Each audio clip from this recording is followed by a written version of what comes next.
السلام علیکم دوستو، اخبار کے یوٹیوب چینل میں آپ سب کو خوش آمدید۔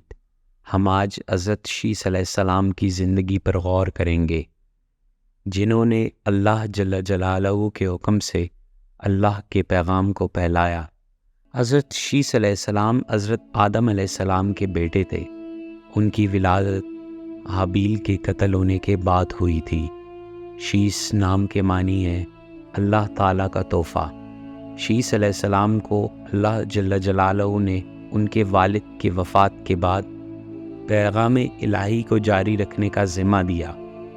آپ پر 50 صحیفے نازل ہوئیں۔ حضرت شیس علیہ السلام نے تقویٰ اور پرہیزگاری سے بھرپور زندگی گزاری۔ ان کی اولادیں تھیں اور انہوں نے اپنے نسلوں میں توحید کا پیغام پھیلانے میں اہم کردار ادا کیا۔ شیس علیہ السلام کو اللہ جل جلالہ نے چنا تھا کہ اپنے قوم کو ہدایت کا رستہ دکھائیں۔ انہوں نے خدا کی عبادت اور الہی قوانین کی اہمیت پر زور دیا۔ حضرت شیس علیہ السلام نے توحید کی دعوت کو نہ ماننے والے لوگوں کی مخالفت اور مشکلات کا سامنا کیا، لیکن مشکلات میں بھی وہ اپنے موقف پر قائم رہے اور اپنے ارادے میں کامیابی حاصل کی۔ حضرت شیس علیہ السلام کی تعلیم میں اخلاق، انصاف اور رحم پر زور دیا گیا۔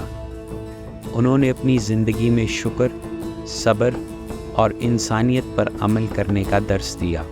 حضرت شیس علیہ السلام کی زندگی کا ایک اہم واقعہ سفینہ کی تعمیر کا ہے۔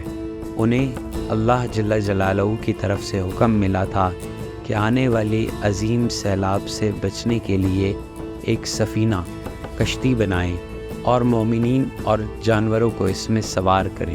حضرت شیس علیہ السلام کو الہی وحی ملتی رہی، جو کہ حضرت آدم علیہ السلام کو دی گئی وحی کا سلسلہ تھا۔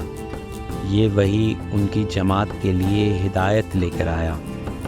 حضرت شیس علیہ السلام نے ایمان اور تقویٰ کی وارث چھوڑے تھے۔ ان کی نسل نے توحید کا پیغام پھیلانا جاری رکھا، جو کہ انبیاء کے نیک نسل میں سے تھے۔ ناظرین، یہ خوبصورت ویڈیو دیکھنے کا شکریہ۔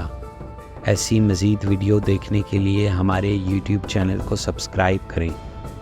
آپ سے ملاقات ہوگی اگلی ویڈیو میں۔ تب تک کے لیے اپنا خیال رکھیں۔ اللہ نگہبان۔